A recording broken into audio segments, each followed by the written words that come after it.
बिस्मिल्लाहिर्रहमानिर्रहीम। अस्सलाम वालेकुम। की हाल चाल व्यूवर्स, उम्मीद करने तुम ठीक हो। तो अल्हम्दुलिल्लाह से थोड़ी दुआ ठीक ठाक है। आज का व्लॉग शुरू करें तो पहले मेरी एक छोटी रिक्वेस्ट है कि मेरी वीडियो लाइक किया करो और मेरे चैनल को सब्सक्राइब कर लो ताकि मेरे आने वाली वीडियो थोड़े तक बआसानी पहुँच सके। जितने भी रहो खुश रहो, आबाद रहो, हमेशा हंसते मुस्कुराते रहो, साड़ी दुआवां थोड़े नाल ने। हाँ जी, तो अज जो है ना, आज माशाअल्लाह मौसम जो है बहुत ही खूबसूरत बने हुए है। बदल बने हुए ने, सुबह भी बारिश आई और रात को भी बारिश आई है। तो फिलहाल जो है ना बदल बने हुए ने और ठंडी हवा चली हुई है। हाँ जी माशाल्लाह। तो मैं फिर ना अज दरबार बाबा गुलशाह ते वेखो मेला जो है ना, मेला रात को ख़त्म हो गया। मतलब चिराग आन तो चिराग जो आन वो जला दिते गए। उस तो बाद जो है मेला ख़त्म हो गया और लाइटा वगैरह जो आन मतलब सारा समान समून वो भी सुबह उन्हें उतार लिया। और उस तो बाद जो है ना वेखो दरबार के सहन पानी खड़ोता है। और जो है दरबार के बिल्कुल ही सामने है वेखो सोलंग के उत्ते पानी खड़ोता है। वेखो इस तरीके जो है ना, मतलब अगे जाके साढ़े बूहे तो मेन बहुत ज़्यादा मतलब चिक्कड़ जहा बनया खुलता है ना। हुण चल के विखाने थानू मेले की सूरत हाल भी, इस टाइम मेले का की सूरत हाल है।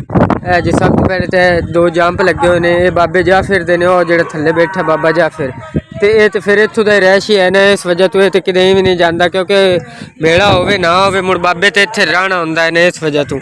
हाँ जी, तो यह वेखो जो है ना फिलहाल है दो पीगां तो एक डोली जी लगी हुई। बाकी समान जो है मतलब 20 डोली आई बेड़ा वगैरह वो सब कुछ उन्हें पट लिया। वेखो इहदे 20 डोली का समान कुछ इहदे कुछ है, बेड़ा भी है। मतलब यह समान जो है वो अपने ट्रक वगैरह लद्दी खोलते हैं और सारे झूले शूले ला के तो समान जो है अपना लोड कर रहे हैं क्योंकि तो मौसम भी ख़राब है इस वजह तो। हाँ जी, तो यह सामने एक जंप लगा हुआ है। ये जी मेले की बका है, मतलब मेले के जो कुछ बाकी बच गया है ना हुण थानू वो विखा रहा मैं। हाँ जी, तो वह वेखो सामने जो है ना 4-5 जंप लगे हुए हैं, कुछ छोटे ने कुछ वड्डे ने और बच्चे जो है वो जंप लै रहे हैं सामने। हाँ जी है वेखो। और इस तो इलावा जी क्रिकेट का ग्राउंड है वेखो, लाइटिंग हुई हुई है इहदे उत्ते। रात को फ्लड लाइट क्रिकेट टूरनामेंट खेलिया जाता है इत्थे। मतलब टेनिस बॉल का टूरनामेंट जो है ना वो रात को इत्थे खेलिया जाता है। यह ग्राउंड बने हुए हैं पहले भी, मतलब ग्राउंड जो है हर साल इत्थे क्रिकेट ही खेली जाती है। और यह बच्चे जो है ना मतलब दिन के टाइम खेल रहे हैं क्योंकि रात को फिर मैच होंगे हैं, इस वजह तो मुड़ अपनी प्रैक्टिस कर रहे हैं। और इस तो इलावा जो है वो वेखो दुकाना जो है ना अक्सर मतलब काफ़ी सारी दुकाना जो है इस साइड तो पटी गई ने और थोड़िया जी दुकाना रह गई ने। ये भी शायद मौसम की वजह तो इन्हें नहीं पटियाँ भी, मौसम खराब है तो इन्हें बाद तंग ना भी भरना है भी इन्हें पट के तो चलिया जाना। हाँ तो फिलहाल ये इत्थे ही ने, मतलब चल के देखने भी उन्होंने की सूरत हाल है क्योंकि अक्सर दुकाना जो है ना वो अक्सर दुकाना पटियाँ गई ने। मेला जो है वो रात का ख़त्म हो गया है। तो हुण जो है ना मैं जा रहा मनैरिया की तरफ देखने हैं कि उन्हें मतलब अपना समान जो है वो समेट लिया या मतलब उवें दोवें पिया जिमें दुकानदारी होंदी उन्होंने। आज टूरनामेंट का फाइनल है तो इस वजह तो लाइटा लगी हुई हैं, वरना लाइटा वगैरह पटी जानियां। हाँ जी, तो यह चाचू जो है ना अपना समान जो है समेट रहे हैं, मतलब इकट्ठा कर रहे हैं, ये तो जा रहे हैं इवें ही है बाबा जी। हाँ जी, तो यह जो है ना तस्वीर वाली दुकान है भाई दी, ये भी हाले तक फिलहाल इत्थे ही है, हो सकता है शाम तक ये भी चला जाए। हाँ जी, तो यह सूरत हाल है जी मनियारियां दी। देखो मनियारियां हाले तक मतलब खुलियां ने, बंद नहीं की उन्होंने, या मतलब दुकाना समेटियां नहीं, कुंजियां नहीं इन्हें हाले तक दुकाना है इनका मतलब है।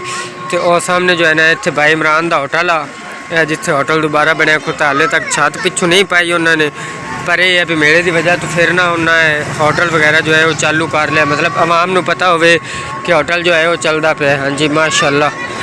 तो वेखो इस साइड तो जो है पकौड़े समोसे वाले चिप्स वगैरह और मिठाई वाले, मतलब हाले तक काफ़ी सारी दुकानें ने जड़ियाँ कि खुलियाँ ने। हाँ जी, तो इस तो बाद हुण आपां चलने घर चल के देखा भी की सूरत हाल है घर। तो यह जो है ना चिक्कड़ बनया पे बिल्कुल ही घर के नज़दीक है, नुक्कर घर की। तो यह चिक्कड़ जो है ना सारा मतलब खोबा बनया पे, इत्थों है स्कूटर या मतलब आवाम सारी लगती टपदी तो बड़ी दिक्कत बनी खुलती। तो यह जो है ना माशाल्लाह सारा घर मेले तो पहले लिंबिया, पर हुण जो है ना बारिशा नाल सीढ़ां जी बनदियां होंदियां ने। वेखो सामने महसूस हो रही हो सीढ़ां जी जड़ियाँ क्या तो बारिश की वजह तो बन गई हैं। हाँ जी, तो इस तरीके जो है ना सारी गली के विच वेखो चिक्कड़ चिक्कड़, मतलब पानी ही पानी होया पिया। वेखो और अगली नुक्कड़ तक जो है ना निरा पानी ही पानी है। तो हुण चलने हैं घर अल्लाह नू याद करके। हाँ जी माशाल्लाह ते खाला और बैठे ने ये देखो जी ते अम्मी और लम्बे हुए पे ने। हाँ जी अम्मी जी सुनाओ तबीयत तो थोड़ी ठीक है ना? सही है तो पुत्र तबीयत चोन आए आज मेहमाना दे मगर मुड़ बाय बाय के तो बस काम पीछा थोड़ा बहुत कर दी बत्तियां तो हमें जिसम में दर्द नहीं महसूस हुए तो सर्दी लगने लग गई। अच्छा ता लम्बे हुए पे हाँ जी ठीक हो गया। तो मेरी जो है ना वो आंदे ने मतलब मेहमान जो आना साढ़े लिए काफ़ी सारे मेहमान आए हुए हैं ते वो आज चले गए ने। तो मेरी आंदे ने कि उन्होंने कोल बह के मतलब उन्होंने टाइम वगैरह देंदे वत्ते तो बारिशों का मौसम आ तो उन्हें बारिशों की वजह तो ही जो है ना देखो है छापर हूँ दोबारा बने है क्योंकि मुड़ मेहमान आने इस वजह तो मंजियां वगैरह भी थल्ले गतनियां तो इस करके छापर बने भी बारिश तो बचत हो सके। तो हूँ जो है ना फिलहाल मौसम मोड़ खराब है तो मैं तकरीबन 3-4 दिन वीडियो नहीं बना सकिया क्योंकि मेरी खुद की तबीयत बहुत ज़्यादा ख़राब है। बुखार तो नज़ला जुकाम तो सिर की दर्द तो लांदी ही नहीं है इस वजह से मैं वीडियो नहीं बना सकिया। तो आज मेरी तबीयत को कुछ अगे ना बेहतर है इस वजह तो मैं सोचा भी चल आज वीडियो भी बना लिए इतने दिन हो गए वीडियो को नहीं बनाई। हाँ जी माशाल्लाह तो बच्चे जो है ना रोटी खा रहे हैं अल्लाह रखा और मोहम्मद अजीम तो बाजी और जो है ना रोटियां पका रहे हैं और बेगम साहब जो है वो नाल मतलब आग बाल रही है। अस्सलाम वालेकुम की हाल चाल है मेरे बहन भाई उम्मीद करने हैं कि तुम ठीक हो सा अल्हम्दुलिल्लाह से ठीक ठाक है ते माशाल्लाह मौसम बहुत प्यारा बन गया है हुन बारिशां शुरू हो गई ने ते सर्दी का मौसम आ गया है ते साडे ले 2-4 दिन मेहमान रहे ने इस वजह तो हम थोड़े जे मसरूफ रहे हैं। आज मेहमान ही घर आ गए ने आज माशाल्लाह मेला भी खत्म हो गया रात चिराग बढ़ गया मेरे दे ते नाच किला और भी घर आ गया आज मेहमान गए ने मैं कि चलो ठीक हो गया वो आप घरों गरीब आ गए ने असली हम खाना दाना बना रहे हैं किसे मेरे बहन भाई खाना खाना वे जी बिस्मिल्लाह आके खा सकता है। अच्छा बाजी तो पकाया की ने? असि बनाया है बंद गोभी ते आलू ते मटर बनाए। अच्छा आलू मटर ते बंद गोभी। हाँ जी हाँ जी माशाल्लाह तो बच्चे जो है ना वो खा रहे हैं रोटी ते उस तो इलावा जी ए रहे मेरे गुलदस्ते माशाल्लाह ये देखो कितने प्यारे लग रहे हैं फूले ना तो खिले हुए। देखो तीन इस गुलदस्ते चैन चौथा भी इस गुलदस्ते का और पंजवा फुल 6-7-8 तकरीबन 8 फुल खिले ने। और यह जो है ना मेरे गुलाबा का और बिदामा का बूटा है जोड़ा कि गुलाबा का है ना ये तो माशाल्लाह ठीक ठाक खड़ोता है और यह बिदामा का बूटा जो है ना इनके एक ही पत्ता तो वह भी झड़ गया अल्लाह किया है।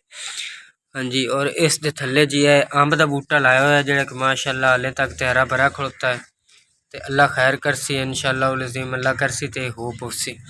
और इस तो इलावा जी यह खड़ोता है चंबेली का बूटा इनके उत्तों भी पत्ते जो हैं झड़ गए हैं क्योंकि मेले के दौरान जो मेहमान आए हुए हैं ना उन्होंने काफ़ी सारे बच्चे भी हैं तो बच्चे जो है थानू पता है भी रोकी भी रखी हुई अटकी भी रखी हुई मुड़ो ना जोड़ा करना है वो तो उन्हें करना ही करना है ना तो वो बच्चे जो हैं उन्हें उत्तों पत्ते वगैरह पाट देते हैं पर कोई नहीं अल्लाह कराम करके इंशाअल्लाह हो पहुँचते दोबारा।